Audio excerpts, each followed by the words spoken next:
saya Putri Grace Cecilia Mahulae, mahasiswa Universitas Katolik Santo Thomas, Sumatera Utara, Prodi Pendidikan Bahasa dan Sastra Indonesia, MPM 1809218.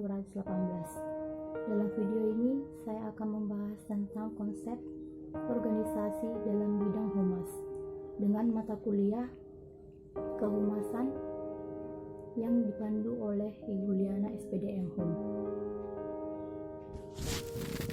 Baiklah, yang pertama itu fungsi konsep organisasi dalam humas.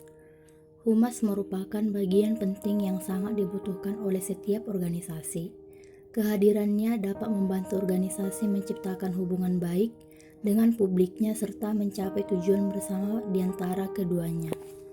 Artinya, humas berfungsi apabila humas mampu melakukan tugas dan kewajibannya dengan baik, berguna atau tidak dalam menunjang tujuan perusahaan, dan menjamin kepentingan publik. Selanjutnya, organisasi profesi humas. Yang pertama itu Perhumas. Pada tanggal 15 Desember 1972, para praktisi humas di Indonesia mendirikan Perhimpunan Hubungan Masyarakat Indonesia atau Perhumas di Jakarta. Tujuannya untuk meningkatkan perkembangan dan keterampilan profesional hubungan masyarakat di Indonesia serta memperluas dan memperdalam pengetahuan mengenai hubungan masyarakat. Yang kedua itu APRI. APRI atau Asosiasi Perusahaan Public Relation didirikan pada tanggal 10 April 1987 di Jakarta yang bersifat independen. Tujuannya adalah untuk menghimpun, membina, dan mengarahkan potensi perusahaan serta mewujudkan fungsi public relation yang sehat, jujur, dan bertanggung jawab. Yang ketiga itu organisasi profesi humas internasional. Organisasi humas tingkat internasional terbentuk pada Mei 1955 dalam suatu pertemuan di Stratford-upon-Avon. Tujuannya untuk meningkatkan praktik kehumasan di bidang semua. Yang kedua, meninjau dan mencari jalan keluar terhadap permasalahan di bidang kehumasan.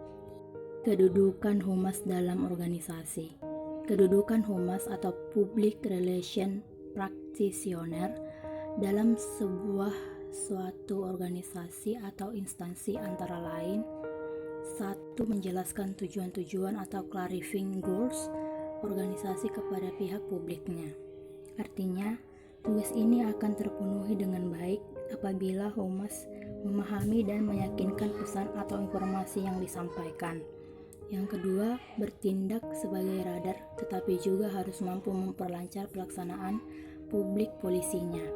Artinya, jangan sampai ada pesan atau informasi yang disampaikan membingungkan atau menghasilkan sesuatu yang tidak jelas arahnya, sehingga informasi itu sulit diterima.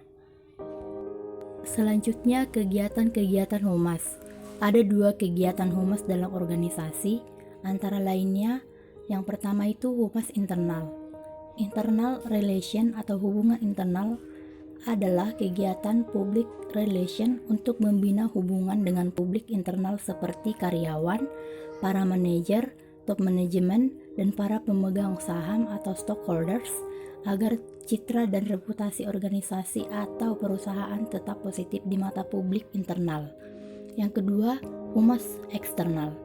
External relation, hubungan eksternal adalah kegiatan public relation yang melakukan hubungan dengan publik eksternal sebuah organisasi atau perusahaan seperti pers, pendidik, dan para pemuka pendapat. Demikianlah hasil paparan saya tentang sebagian memahami konsep organisasi kehumasan. Jika ada kata atau kalimat kurang jelas saya paparkan, saya meminta maaf. Sekian dan terima kasih.